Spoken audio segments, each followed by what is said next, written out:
Waalaikumsalam warahmatullahi wabarakatuh. Allahumma sholli ala Muhammad wa ali Muhammad. Bang Jaga Sukma, saya singkat aja untuk mengklarifikasi.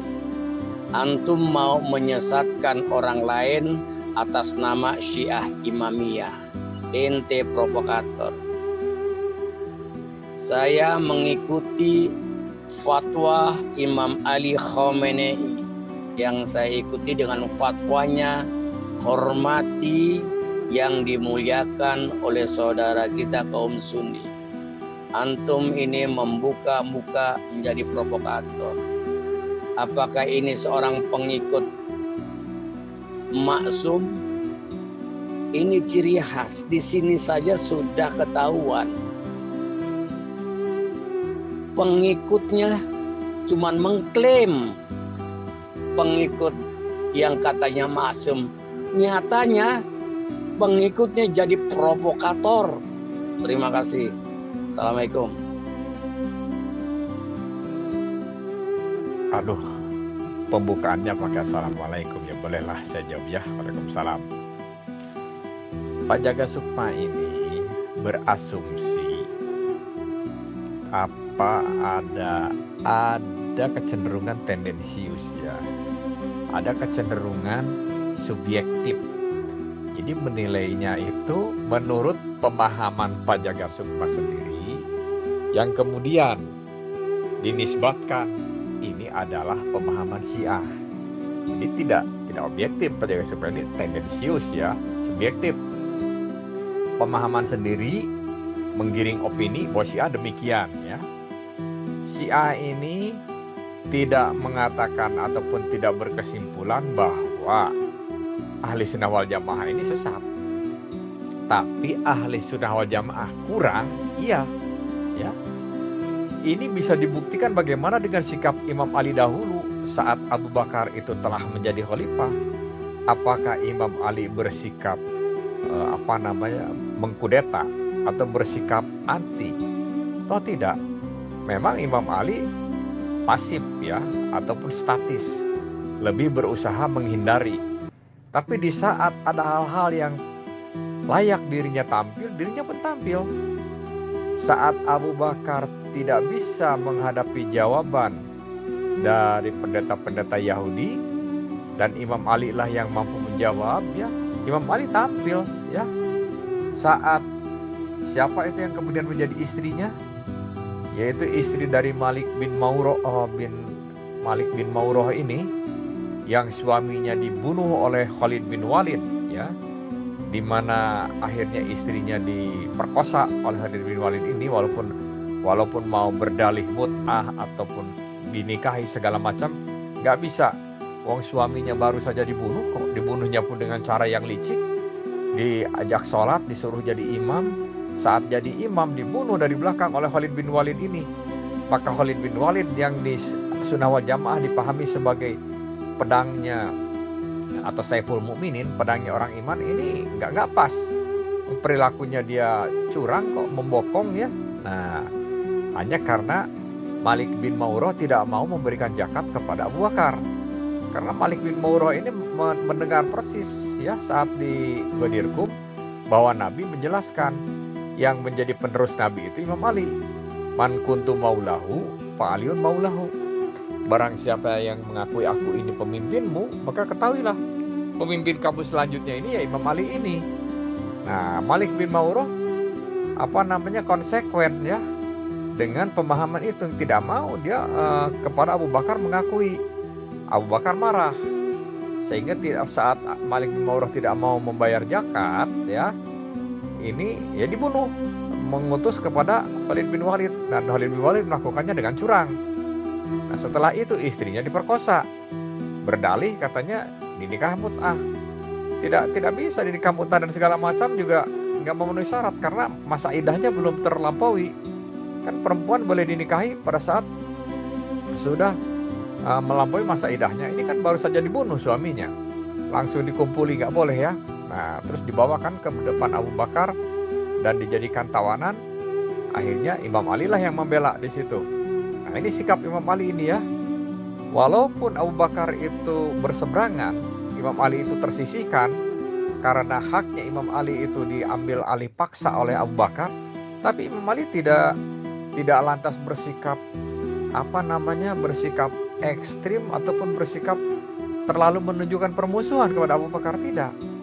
Tetap di saat-saat tertentu Imam Ali datang dan Imam Ali akhirnya di situ meminta pembelaannya atau sebagai pembela lah ya. Kalau dalam sistem sekarang ini pengacara ini pembela kepada pihaknya, keluarganya dan orang-orangnya Malik bin Maurah tersebut. Yang akhirnya Imam Ali meminta bebaskan mereka. Nah, dibebaskan. Istrinya bekas Malik bin Maurah ini siapa namanya, saya lupa lagi ini ya. Istrinya ini kemudian berlindung kepada Imam Ali, nikahilah aku katanya gitu. Kalau aku khawatir nanti diperkosa lagi saya ini katanya. Nah, akhirnya oleh Imam Ali ditunggu masa idahnya. Setelah masa idahnya selesai, kemudian dinikahilah dirinya ya. Dan dialah yang akhirnya menjadi ibunya Muhammad Al-Hanafiyah. Di mana Muhammad Al-Hanafiyah ini di kemudian hari saat Imam Husain terbunuh, dirinya kan tidak ikut tuh ke Karbala karena dalam kondisi sakit ya. Nah, pada saat sembuh kan ada juga anak Imam Husain yang sakit juga yang akhirnya meneruskan ke imaman, yaitu Imam Zainal Abidin ya. As-Sajjad ini disebut As-Sajjad karena rajin ibadahnya, rajin sujudnya. Nah, jadi beliau mengadakan perjalanan bareng itu antara Muhammad Al-Hanafiyah dengan Zainal Abidin ini, putranya dari Imam Husain ini, ke Mekah ya. Di sepanjang perjalanan itu selalu dituntut oleh Muhammad Al-Hanafiyah, akulah yang jadi imam pelanjutnya ya setelah Imam Husain ini, karena Imam Husain kan terbunuh di Karbala ya oleh pasukan Yazid. Nah, akulah yang menjadi penerusnya, kata Imam Ali Zainal Abidin ini. Takutlah pada Allah katanya. Soal keimamahan ini bukan masalah minta dan diminta, tetapi masalah Allah yang mendaki. Ini masalah nas, masalah kehendak Allah ya. Nah, tetap Al-Hanafiyah ini ngotot, kan belum ada penunjukan, belum ada kan dibilang sama Imam Husain itu siapa pelanjutnya. Beliau tidak tahu bahwa Imam Husain itu ataupun yang baik Imam Husain baik Imam Zainal Abidin tahu bahwa yang selanjutnya setelah Imam Husain itu anaknya Imam Ali Zainal Abidin tersebut ini ya. Sampai mereka selalu dalam posisi pembicaraan yang tidak ada tidak ada keputusan, sehingga berhadapan dengan Hajar Aswad. Maka Imam Ali Zainal Abidin ini meminta, ya sudah kalau gitu kita minta Hajar Aswad lah yang berbicara menjelaskan siapa imam di zaman sekarang ini. Nah, sampai terbukti diminta berulang kali oleh Imam Ali Muhammad Al-Hanafiyah tidak bergeming Hajar Aswad tersebut, tetapi saat diminta berbicara oleh Imam Ali Zainal Abidin, maka Hajar Aswad ini bergetar dan berbicara ya. Diterangkan itu seolah-olah seperti mau loncat gitu ya. Jadi Hajar Aswad yang batu ini seperti benda hidup gitu ya di saat itu, seperti seperti orang yang mau loncat gitu, saking bergetarnya gitu ya. Nah, kemudian berbicara. Nah, berbicara di situ menjelaskan bahwa imam di zaman ini saat kejadian tersebut saat dulu itu ya, yaitu Imam Ali Zainal Abidin. Nah, setelah mendengar demikian, Muhammad Al-Hanafiyah akhirnya dia bertobat. Oh iya, kalau begitu engkau ya imamku, aku katanya bersalah dan aku menerima engkaulah imamku. Akhirnya Imam Ali Zainal Abidinnya bertobat dan sadar. Nah, di sini membuktikan bahwa posisi Imam Ali tadi itu tidak diam melihat hal-hal yang dirinya perlu tampil kepada Abu Bakar. Nah, ini berarti sikap Syiah itu seperti ini. Memang kita tidak membenarkan kepada Ahlus Sunnah wal Jamaah di mana tidak mau mengikuti Ahlul Bait, di mana selalu bersikukuh bahwa sahabat ini lebih mulia. Kita tidak membenarkan dan kita tidak sepaham. Tapi kita pun tidak menuduh Ahlus Sunnah wal Jamaah ini sesat. Adapun mereka kurang atau belum mencapai yang terbenar, iya. Tapi kita tidak mengatakan sesat. Jadi Pak Jaga Sukma ini terlalu tendensius ya. Saya menggambarkan begini. Kalau dari Bandung hendak ke Jakarta, ya, misalnya yang dituju Monas. Nah, ahli sunnah wal jamaah ini pada diem di Bekasi, atau lebih jauhnya pada diem di Cawang, ya. Sedangkan kalau Syiah sudah sampai di Monasnya, dan kita teriak-teriak, ini loh Monas, ayo ke sini, ini loh Monas. Tapi orang sunnah wal jamaah itu pada tidak mau. Tidak ah, saya mah taunya bukan Monas, ini kok Bekasi. Saya taunya ini nih. Ini Tugu di Bekasi ini aja nih ya. Tugu apa di Bekasi misalnya. Atau tidak, saya di Cawang saja ini nih. Saya di Pasar Bo saja nih, di Cawang ini, di Terminal Cawang katanya. Yang lain tidak, saya di Bekasi saja ini, di Terminal Bekasi saja. Jadi orang sunnah wal jamaah ini sudah satu arah dengan orang Syiah ini. Sayangnya mereka tidak mau mencapai kepada poin yang paling krusialnya, ya. Mereka bertahan. Jadi mereka ini sama mengikuti Nabi, iya kita akui, mereka tidak sesat. Tapi mereka diarahkan mengikuti penerus Nabi yang semestinya tidak mau. Mereka memilih kepada penerus Nabi yang dalam versi pemahaman mereka, yaitu para sahabat ini. Di mana para sahabat ini mengikuti nabinya tidak loyal, ya. Nabi menjelaskan bahwa yang harus menjadi penerusnya itu Imam Ali, mereka memposisikan diri, ingin mereka lah yang sebagai diposisikan yang dikehendaki Nabi kepada Imam Ali tersebut, ya. Nah, ini bisa kita lihat akibat dari ambisius mereka ingin menempati posisi-posisi keimamahan yang harusnya dipegang oleh Ahlul Bait ini agama kan akhirnya menjadi bermacam ragam pemahaman, ya. Ada yang bermazhab Syafi'i, ada bermazhab Hambali, ada bermazhab Hanafi, ada bermazhab Syafi'i, Hambali, Hanafi, Maliki, ya. Ada bermazhab Maliki, dan sekarang ada yang lebih jauh, yaitu bermazhab Wahabi Salafi ini. Akibatnya jadi tidak paham yang sebenarnya yang dimaksud oleh Nabi. Nah, ini yang bisa kita buktikan bahwa kalau benar sahabat ini di jalur benar, kenapa juga lahirnya ataupun dampaknya beragam mazhab, beragam pemahaman dalam agama. Satu mazhab dengan mazhab yang lain fikihnya berbeda. Yang ini memahami membaca bismillah tidak boleh jahar, yang lain harus jahar, ya. Yang ini telunjuknya harus digoyang-goyang, yang ini telunjuknya harus lurus, yang ini telunjuknya bangkit saat menyebut ilallah, la ilaha illallah, baru telunjuknya diluruskan, ya. Nah, ini kan sudah membuktikan berbeda. Ada yang salamnya celinguk kanan, celinguk kiri, sesudahnya tidak boleh mengusap muka. Ada yang mengatakan sesudahnya justru harus mengusap muka.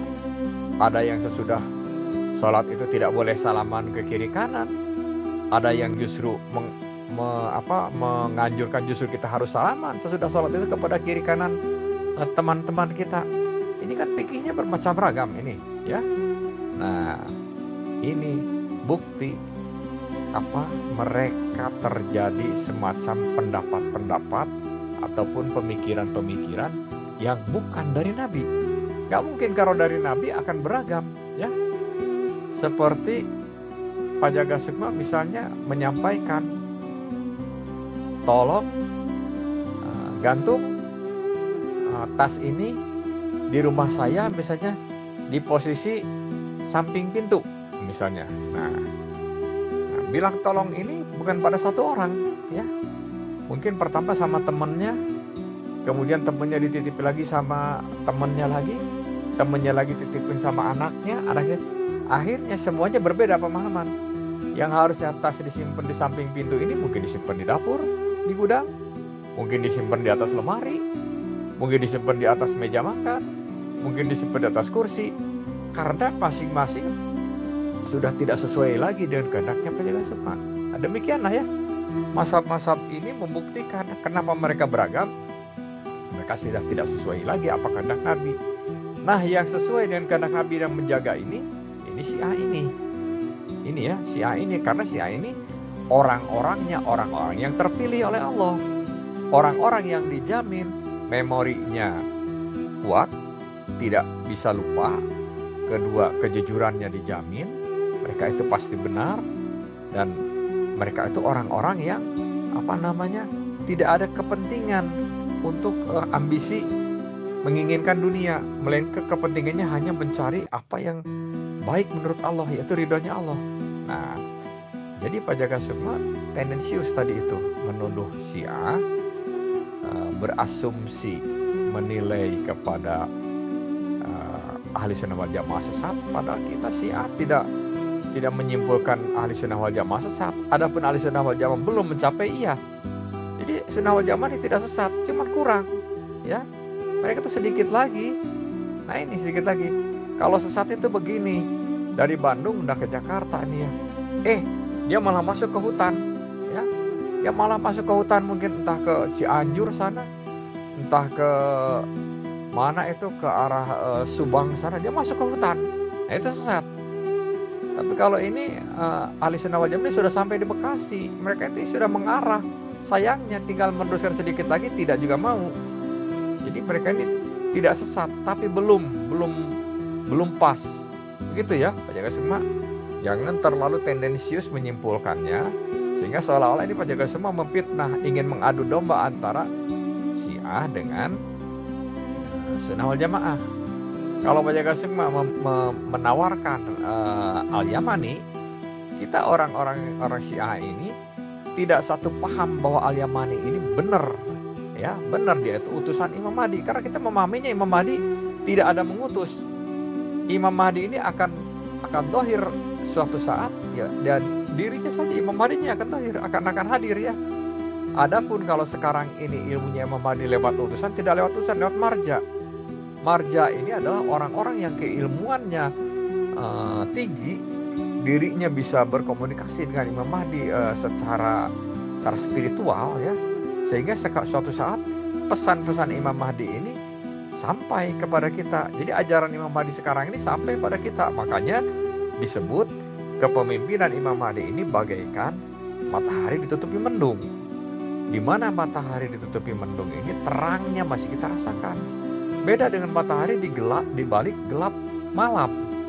Kalau matahari di balik gelap malam, ya di balik bumi kita ini, maka itu gelap total. Kalau nggak ada listrik, seperti kita di dalam hutan yang nggak ada cahaya bulan, itu boleh dibilang telunjuk kita pun nggak kelihatan, ya, gelap total. Kita berjalan itu hanya meraba-raba begitu. Tetapi kalau matahari ditutupi mendung, kita masih bisa melihat, masih bisa melangkah kita, ya. Mana jalan yang becek, mana jurang, mana tebing, kita masih bisa melihat kalau matahari ditutupi mendung. Beda dengan matahari malam. Kalau kita nggak hati-hati, mungkin saja bisa terbentur kepala kita ke dahan pohon kalau di hutan, ya, karena saking nggak melihatnya. Nah begitu. Jadi kalau Pak Jaga Sukma punya kepahaman bahwa Imam Mahdi ini ada utusannya, yaitu Ahmad Hasan ini, ya silahkan. Kita Syiah tidak meyakini bahwa Imam Mahdi ini ada utusannya, ya. Dan masalah kita tidak meyakini ini kan masalah kita juga akidah, masalah keyakinan, bukan berarti masalah menolaknya. Dan kalau Pak Jaga Sukma memakai dalil bahwa itu dari Imam Bakir, ya kita bertanya juga, masa iya cuma satu Imam Bakir? Imam itu kan 12. Kenapa imam yang lain nggak ada yang menyebutkan? Ya, harusnya semua imam itu saling menegaskan, saling menyebutkan. Kalau menegaskan Imam Mahdi itu dari Nabi Muhammad, semua imam-imam yang lain semuanya menegaskan bahwa Imam Mahdi itu suatu saat akan dohir, akan hadir, Al-Muntador, kita tunggu, ya. Nah, adapun kalau Al-Yamani ini nggak ada, Al-Yamani Al-Muntador ini nggak pernah kita dengar. Jadi ini terkesan Pak Jaga Sukma ini memaksakan sesuatu yang fiktif, ya. Bagi kita orang Syiah ini menyebut bahwa Al-Yamani fiktif ini, ya. Fiktif dalam arti bukan fiktif orangnya. Kalau orangnya mungkin ada. Fiktif dalam arti ajarannya. Fiktif dalam arti ucapan dari nabinya. Jadi Muhammad Al-Bakir tidak pun menyebutkan adanya Al-Yamani, Pak Jaga Sukma yang kegeeran dengan mentang-mentang ada hadis dari Syekh Tusi, ya. Padahal hadis Syekh Tusi ini dipahami oleh kita itu hadis lemah, hadis majhul, hadis yang tertolak, ya, hadis dhaif. Jadi kita tidak bisa mengikuti pemahaman Pak Jaga Sukma ini, ya. Nah, demikian. Jadi tuduhan Pak Jaga Sukma mengenai Syiah tadi saya luruskan tidak sedemikian, ya. Jadi jangan terlalu meruncingkan, ingin membenturkan antara Syiah dengan Sunnah wal Jamaah. Karena sejauh ini baik Syiah, baik Sunnah wal Jamaah di tingkat elit, mereka bisa saling duduk bareng kok. Ya, kita memang berbeda, tapi orang Syiah tidak menyesatkan orang Sunnah wal Jamaah, toleran.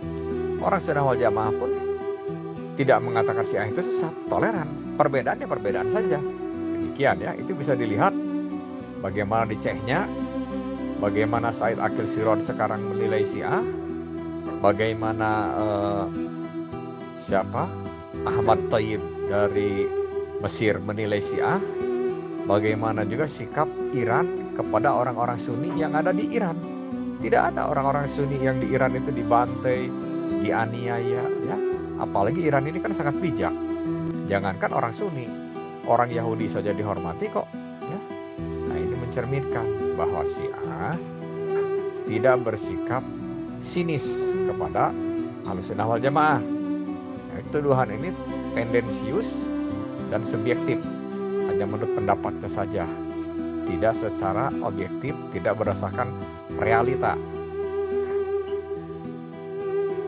Pertanyaan saya, bukankah kalau tidak sesat itu wajib diikuti? Kalau tidak sesat wajib diikuti, itu rumus. Nah, sekarang sampean mengatakan ahli sunnah tidak sesat, berarti sampean harus ikut ahli sunnah, karena Indonesia mayoritas ahli sunnah. Kenapa Pak Tatang, Pak Dadang tidak ikut ahli sunnah? Kan ahli sunnah tidak sesat. Kalau tidak sesat seharusnya diikuti dong. Kenapa nggak ikut ahli sunnah? Ikut ahli sunnah dong, mayoritas Indonesia. Kenapa ikut Iran? Ikut ahli sunnah wal jamaah aja, ikut Pak Karim, ikut Pak Romli, ya. Kenapa? Karena nggak sesat. Kalau nggak sesat diikuti dong, gitu loh. Jangan bertakiah lah, jujur aja. Kalau nggak sesat diikutin, jangan bertakiah, Pak. Orang tahu kalau kita bertakiah itu. Kalau tidak sesat diikutin, ya. Kalau nggak sesat diikutin. Kan nggak bilangnya nggak sesat. Kalau nggak sesat ikutin aja. Masa nggak diikutin kok? Umat mayoritas kalau nggak sesat. Abu Bakar nggak sesat, Umar nggak sesat, ikutin dong. Jangan bertakiah lah, jujur aja. Orang semua tahu kok. Gitu. Kalau saya mengatakan ahli sunnah tidak sesat, ya, makanya saya ikut Front Pembela Islam dalam bergerak dakwah. Saya jujur di lapangan itu ikut Front Persaudaraan Islam, FPI, yang dulunya Front Pembela Islam, sekarang Front Persaudaraan Islam. Saya sekarang kalau di masyarakat itu tidak dikenal sebagai Al-Yamani, karena Al-Yamani ini gerakan spiritual. Kalau gerakan Amar Ma'ruf Nahi Munkar, saya gabungnya sama FPI, ya. Saya ini kader FPI juga. Nah, artinya apa? Karena saya meyakini FPI tidak sesat, makanya saya ikut FPI. Jadi saya tidak bertakiah, ya. Kalau Anda nggak mungkin mau ikut FPI kan, karena Anda menganggap sesat, gitu loh. Jadi kalau saya ikut juga ulama-ulama tasawufnya ahli sunnah, guru-guru saya itu ulama sufinya itu dari ahli sunnah semua, ya. Saya sebutkan nanti nama-namanya. Kiai Haji Mukhlasin Rasyid di Jawa Timur, itu guru saya ikut beliau. Kiai Haji Ahmad Tansuri Rahman dari Banjarmasin, guru saya juga. Kiai Haji, banyaklah kalau saya sebutkan satu persatu. Guru saya itu, guru tasawuf saya semuanya ahli sunnah wal jamaah, nggak ada yang Syiah. Jadi saya ini, kalau saya mengatakan ahli sunnah tidak sesat, itu bukan saya mengatakan takiyah. Terbukti saya gabung. Kalau saya bergabung dengan kelompok ahli sunnah itu berarti saya tidak mengatakan sesat.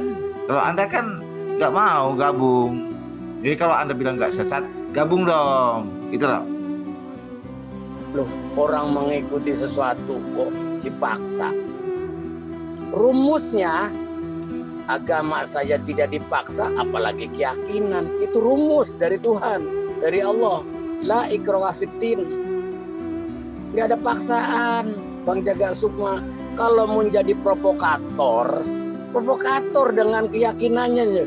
Jangan lempar batu sembunyi tangan ente.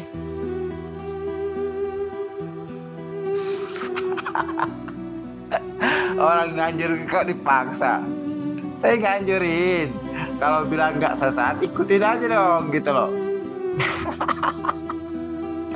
Jadi Pak Sunarto, Pak Dadang, Pak Tatang, kalau ya keyakinan Anda ahli sunnah sesat itu jangan disembunyikan lah, jujur aja dong gitu. Masa nggak berani jujur aja di grup ini, saya bongkar semua lah sama Pak Bang Kismet ya. Ini grup Bang Kismet ini kan biasanya dibikinkan audionya ini debat. Jadi kalau kalian itu bilang nggak sesat tuh jujur aja dah, ya ikut aja kalau barang itu nggak sesat. Saya mau memaksa, nggak memaksa Pak. Saya hanya nganjurin kalau nggak sesat ikutin gitu loh. Masa pengikut Imam Ma'sum jadi provokator sih? Di sini aja ciri khas sudah tidak beres atas kemaksumannya. Karena apa? Pengikutnya nggak ada percikan-percikan kemaksuman. Apakah saya provokator? Enggak, kan saya kan jujur aja di sini, enggak provokator. Saya jujur kan, saya membuka semuanya. Saya bukan provokator tapi membuka. Kalau itu jujurlah. Janganlah berbohong terus gitu. Jangan takiyah terus. Jujur aja dah. Masa takut jujur? Jujur itu bagus daripada bohong, ya kan? Gitu loh. Saya nggak provokator, saya hanya mengajak agar orang-orang Syiah itu berlaku jujur. Kalau sesat bilang sesat, kalau tidak bilang tidak, gitu loh. Supaya tahu semua di sini. Jangan jadi orang nggak jujur lah, gitu loh. Memang anjuran, ya kan? Nah kalau anjuran apalagi ya jangan memaksakan dong. Kalau nggak mau kan gitu. Orang saya nggak doyan kok. Anjuran sih boleh aja ente ngasih tahu. Terima kasih. Cuman kan kalau saya nggak doyan, nggak apa-apa dong. Kalau bukan provokator, namanya apa? Itu kan mengadu domba antara Syiah Imamiyah, Isna Asyariyah. Kalau antum memang sesakan, antum aja keyakinan antum loh. Kenapa harus pakai tangan mengkambing hitamkan Syiah Imamiyah, Isna Asyariyah? Ente aja sendiri keyakinan ente dong. Kenapa harus pakai keyakinan orang lain? Ini namanya provokator, mengadu domba. Ente gimana sih cara berpikirnya? Ya, bagi saya nggak apa-apa. Kalau Pak Ahmad Sunarto masuk neraka juga saya nggak ngurusin kok. Kan Imam Muhammad Bakir mengatakan wala yahil muslimin ayyatawi alaih faman fa'ala dzalika huwa min ahlin nar li'annahu yad'u ila haqqi wa ila thariqil mustaqim. Kalau Imam Muhammad Bakir berkata, Imam Muhammad Bakir, tidak dihalalkan seorang muslim berpaling dari al-Yamani. Siapa melakukan demikian dia adalah penghuni neraka. Nah, kalau Pak Ahmad Sunarto penghuni neraka juga saya nggak ada urusan. Saya hanya nyampein aja. Balighu anni walau ayah. Sampaikan walau satu ayat. Gitu kan? Gitu loh Pak Ahmad Sunarto. Nggak ada urusan. Mau ke neraka kayak mau surga kayak urusan Pak Ahmad Sunarto sendiri. Kan gitu loh. Maling saja Bang Jaga Sukma, dia dikejar-kejar mau dibunuh, terus kita lihat, ya kan, kita lindungin loh. Itu loh, ini analogi. Maling saja Islam itu wajib membela orang yang sedang dibunuh, walaupun itu salah, dilindungi. Kita gak kasih tahu bahwa itu maling ngumpetnya di rumah kita, katakanlah seperti itu, tapi mau dibunuh. Apakah ente ngasih tahu itu? Itu dibolehkan seperti itu, Bang Jaga Sukma. Ente bicara neraka. Kalau nggak ada urusan, nggak usah ngancur-ngancurin orang. Dia mau ke neraka, mau ke sorga, Dan neraka dan sorga itu memang di mana? Coba Bang Jaga Sukma. Selalu dihembuskan neraka, sorga. Menghayalkan ucapan tapi nggak tahu buktinya di mana itu neraka. Apa hubungannya dengan apa yang saya sampaikan sekarang, Pak? Kalau seandainya umat Syiah itu jujur, hari ini nggak ada bahayanya, Pak. Nggak ada bahaya. Jujur aja. Saya kan sudah jujur di mana-mana.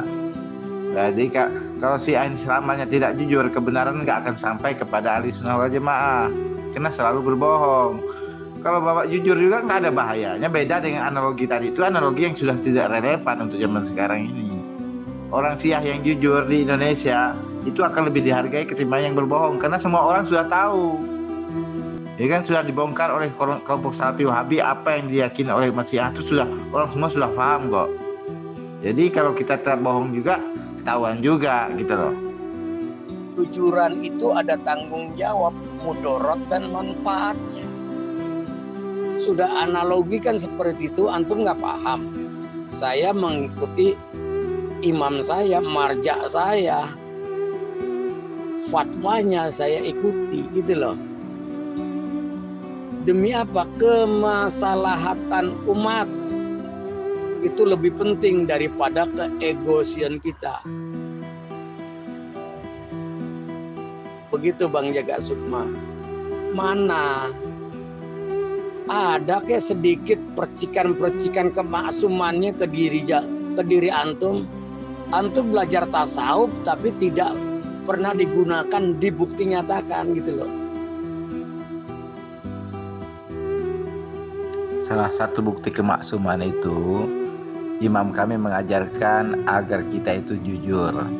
Ya, agar kita jujur. Jujur itu jangan bertakiah kebablasan. Ya. Kalau buktinya pemimpin Anda itu tidak jujur, Said Ali Khamenei itu tidak maksum, memang dia tidak maksum. Dia mengajarkan kepada umat Syiah hari ini bertakiah secara tidak jujur. Ya.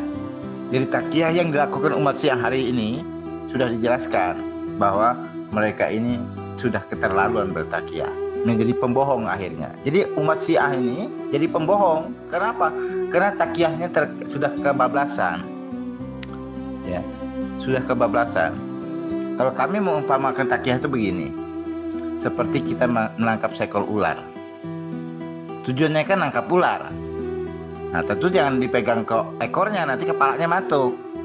Kita nangkap ular harus dapat ular itu kita pegang kepalanya sehingga dia gak matuk. Saya begitu. Karena orang-orang yang nggak ngerti kebenaran itu ibarat ular, dia akan matuk Anda. Kalau Anda bisa pegang lehernya, dia nggak bisa matuk. Ada cekik itu lehernya orang-orang yang menentang kebenaran gitu loh. Itulah kami dari Al-Yamani.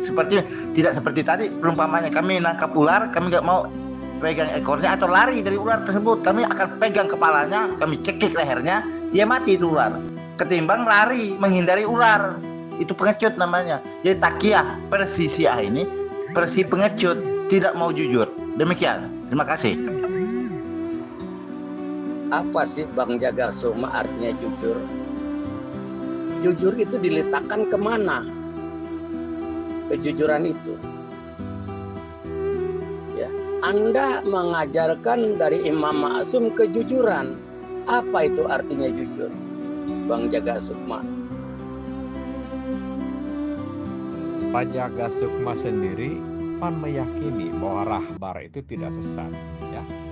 Imamiyah ini tidak sesat. Kenapa tidak diikutin? Kenapa Pak Jaga Sukma tidak mengikuti kepada rahbar? Kenapa Pak Jaga Sukma tidak mengikuti kepada imamiyah? Padahal imamiyah ini tidak sesat, ya. Nah, ini suatu, ya, Pak Jaga Sukma ini tendensius penggiringan opini, ya. Jadi orang yang tidak menyalahkan mutlak bukan berarti harus diikuti, ya.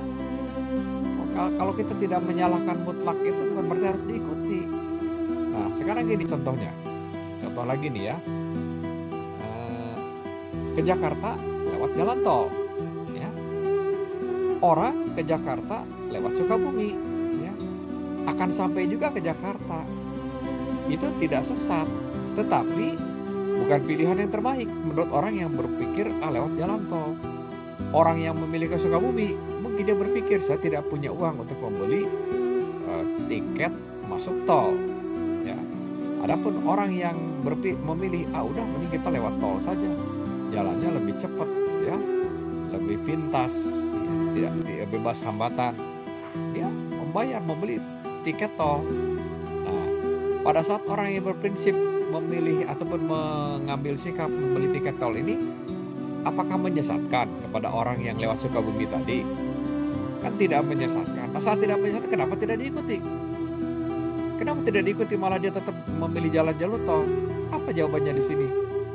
Jadi tidak selalu yang menganggap tidak disesatkan ini bukan berarti harus kita ikuti. Kita lihat juga sampai sejauh mana kita itu kualitas ketidaksesuaiannya. Jadi orang Syiah melihat kepada orang Sunnah wal Jamaah ini bukan mutlak sesat.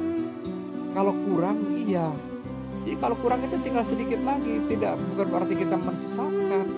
Ya, Pak Jaga Sukma saja mau menggiring pemahaman biar ini nampak seperti frontal, ya, saling berhadap-hadapan, saling bertentangan. Orang hanya perbedaannya sedikit kok, ya. Orang perbedaannya sedikit ini, ya jangan digiring secara opini supaya terciptanya frontal. Ini penjaga semua mau tidak mau kalau begini cenderung jadi tukang fitnah ini. Ingin menggiring opini supaya terciptanya terciptanya saling berhadapan, saling bertentangan, di mana Pak Jaga Sukma bermaksud mengambil keuntungan. Ini suatu sikap yang tidak fair dan tidak gentle, ya. Kurang elegan cara-cara begini.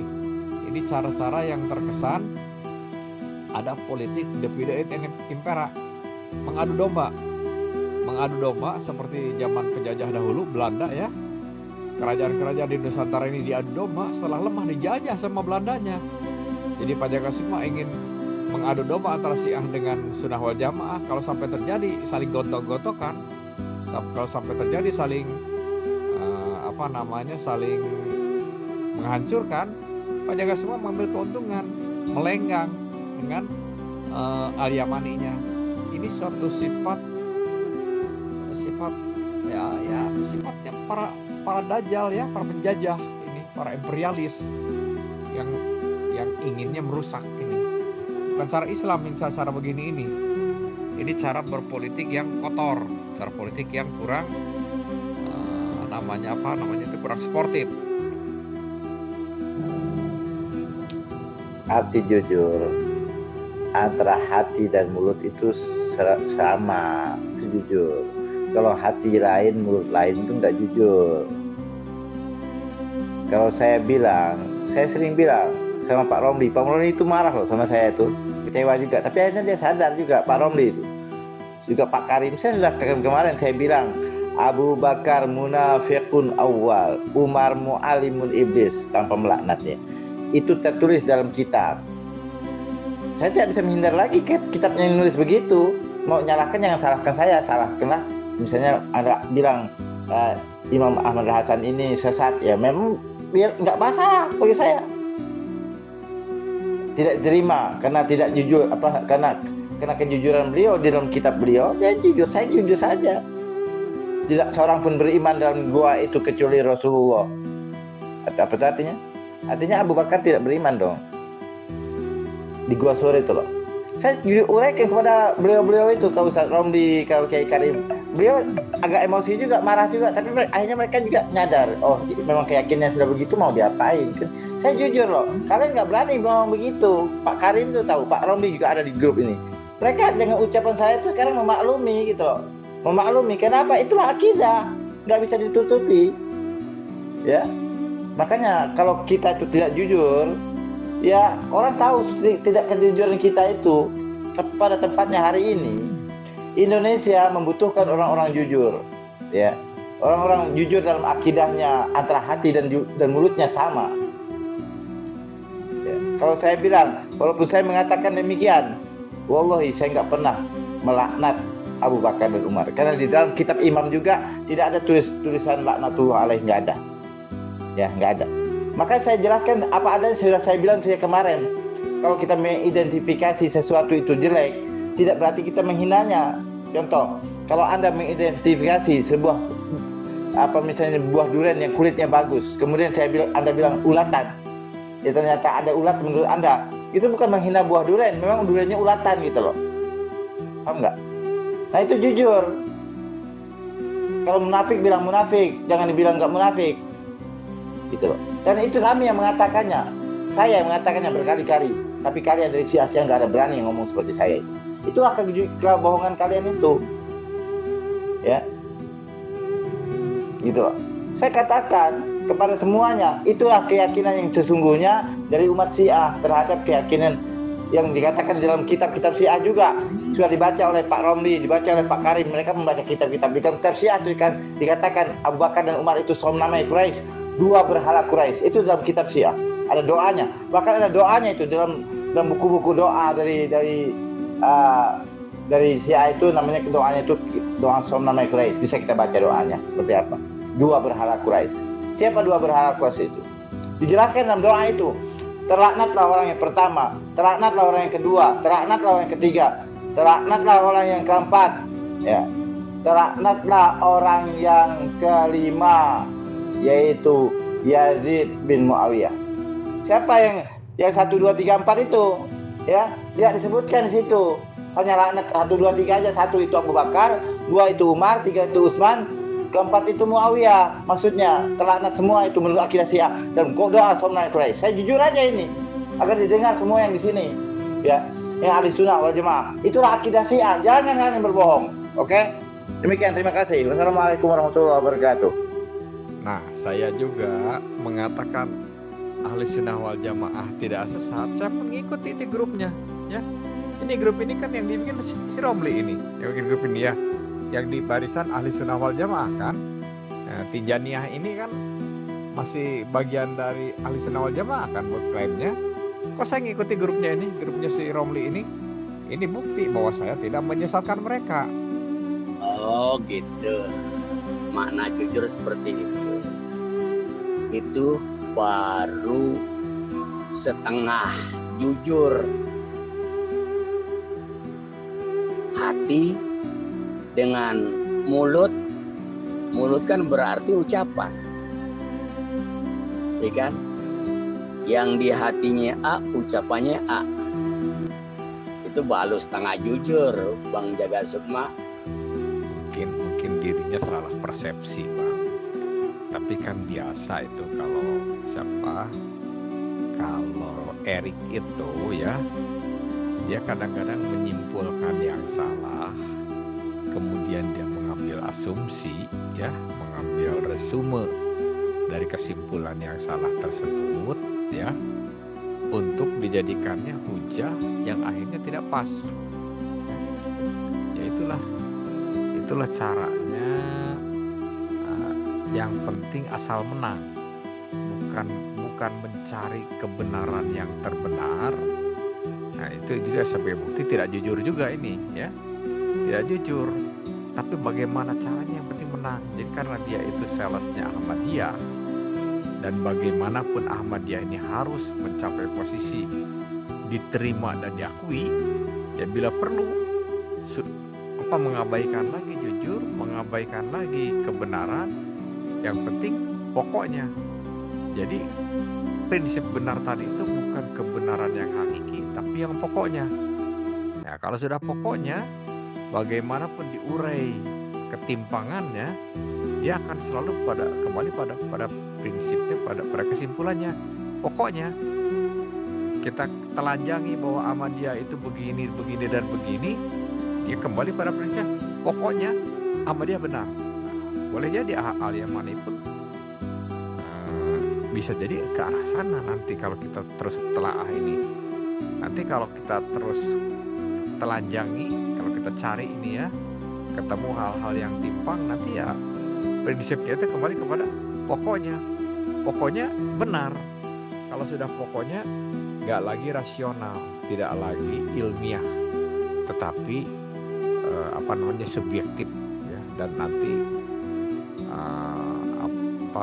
cara berhujahnya pun tendensius. Jadi yang penting menekan orang lain itu menurut pendapatnya salah, begitu. Iya, Bang.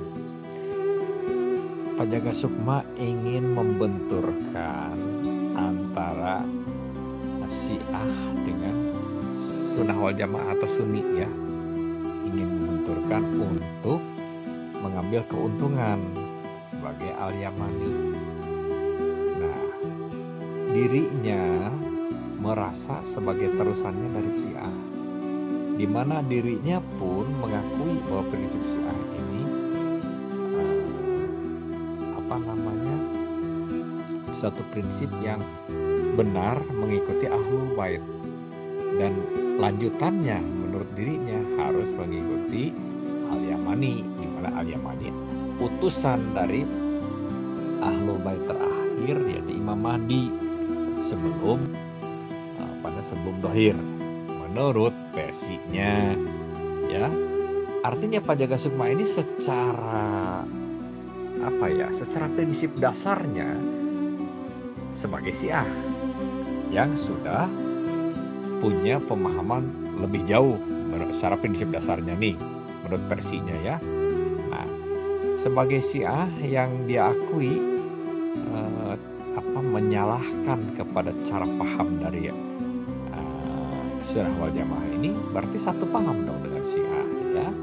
Nah, kita Syiah dikatakan menyalahkan cara pahamnya orang Sunnah wal Jamaah, dalam segi tertentu kita benarkan, ya. Cuma kita kan tidak ekstrim, ya. Seperti apa ya? Seperti zaman dahulu, Nabi mungkin melihat ada orang-orang Yahudi, ya, ada orang-orang Nasrani, kan Nabi tidak bersikap bermusuhan, Nabi tidak bersikap berperang. Kenapa? Tapi akhirnya Nabi berperang juga dengan Yahudi, ya. Kenapa Nabi juga berperang dengan Nasrani Romawi, ya? Kan akhirnya Islam berperang dengan pasukan Romawi, ya. Nah, kenapa? Karena mereka sudah memulai bersikap memusuhi. Kalau mereka sudah bersikap mengangkat pedang, ya kita pun harus mengangkat pedang dong. Gak bisa saat mereka mengangkat pedang kita hanya pasang dada, ataupun kita hanya menawarkan leher kita, gak bisa. Pada saat mereka sudah mulai mengangkat pedang, kita pun mengangkat pedang. Tapi selagi bisa mereka kita cara diplomasi, kita pun diplomasi, ya. Nah, demikian cara Nabi ini dalam melangkah. Nah, kalau cara Nabi melangkah demikian, kita orang Syiah pun demikian, sekarang kita malah dibenturkan katanya dengan Sunnah wal Jamaah itu kita ini sebenarnya menyimpan kedustaan, diam-diam sedang memikirkan untuk membantai kepada orang Sunnah wal Jamaah, ya. Dan ini sudah dibuktikan oleh Iran itu sendiri. Sekarang kan di Iran itu orang Sunnah wal Jamaahnya minoritas, orang Syiahnya yang besar. Kenapa Iran tidak membantai saja kepada orang Sunnah wal Jamaah yang ada di Iran ini? Buktinya dilindungi, dan mereka buktinya merasa aman, tentram hidup di Iran. Dan Iran ini kalau mau berpikir masalah sifat tolerannya, jangankan kepada orang Sunnah wal Jamaah yang minoritas, yang lebih jauh orang Yahudi. Orang Yahudi di Iran dilindungi. Sampai kan waktu Rahbar kemarin ke PBB mau menyampaikan pidatonya, ceramahnya, itu malah orang Yahudi menyalami. Dan orang Yahudi itu mengatakan, kami pun tidak setuju kepada Zionis. Nah, sampai akhirnya Ibrahim Raisi ini, ya, presiden Iran ini menegaskan, Iran ini tidak antipati pada Yahudi, tapi antipati pada Zionis. Artinya apa? Yahudi bukan musuh kita, walaupun beda orang Yahudi itu beda memahami agama kita, bukan musuh kita, selama merekanya pun tidak mengangkat pedang, tidak bersikap memerangi pada kita, ya. Tapi kalau sudah memerangi seperti Zionis, ya, Israel ini, ya jadi musuh kita. Jadinya kita harus berusaha mencari cara untuk melawan mereka, gitu, ya. Dan kalau kita kaji lebih jauh kan, Zionis ini ternyata nih, Israel ini ada juga orang Islamnya kok, ya. Nah, kalau orang Islam ini berada memegang senjata, mengarahkan senjatanya mau menembak kepada orang Palestina, kepada orang-orang Islam Lebanon, walaupun dia orang Islam, ya perlu kalau kita masih memegang senjata kita tembak juga, walaupun dia orang Islam juga, ya. Jadi yang diperangi di sini ini bukan masalah akidahnya, ataupun kita bukan memerangi orang yang punya akidah berbeda, bukan, tapi kita memerangi orang yang dolim, ya, orang yang sedang berusaha merusak nih. Nah, kalau orang sedang berusaha merusak, apalagi orang Yahudi, orang Islam sendiri pun yang seharusnya tidak kita akan bunuh, tidak akan kita, ataupun kita akan berusaha mengulurkan tangan untuk berjabatan tangan, tapi dia malah mengangkat pedang, atau dia malah mengokangkan senjatanya untuk menembak pada kita. Ya, kita mungkin mencari perlindungan bagaimana caranya. Bila perlu, kalau kita mau megang senjata, kalau mungkin ya kita tembak duluan sebelum tembakan dari orang tersebut betul-betul membunuh kita. Nah gitu kan. Ini prinsip dalam arti kalau sudah berperang. Prinsip dalam arti kalau sudah nggak mau kita tuh harus bertempur begitu. Nah, ini itulah yang dipraktekkan oleh Syiah. Syiah tidak tidak suka peperangan, tapi bukan berarti kita akan lari dari peperangan kalau sudah memang itu harus gitu. Kita akan lari dari peperangan dalam arti kita itu mencari solusi seandainya masih mungkin untuk dicari cara yang lebih diciptakan perdamaian begitu ya. Kita kalau masih bisa kita ajak bicara, kita coba bicara. Kalau masih kita bisa ajak untuk berdamai, kita berdamai. Tapi kalau segala cara sudah mentok, sudah nggak ada pilihan kecuali harus berkelahi, harus bertempur, ya kita tidak akan menangkis terus. Kita pun suatu saat ya bila perlu kita memukul yang mematikan. Bahkan kalau bisa demi untuk kemenangan ya kita bunuh duluan dirinya gitu. Kalau sudah sudah dalam posisi mau tidak mau kita pertempuran begitu ya. Nah, ini prinsip Syiah yang saya tahu, atau prinsip Nabi pun ya. Jadi tidak mengedepankan ataupun tidak hobi keributan, atau tidak hobi berantem gitu. Tapi kan bukan berarti kita tidak akan melakukan berantem itu. Kalau memang itu sudah dalam posisi nggak ada lagi bisa dikatakan tidak ya, tidak bisa lagi kita menafikan kecuali harus. Ya kalau sudah harus berantem ya berantem kita. Tapi selagi bisa kita yang menghindar gitu.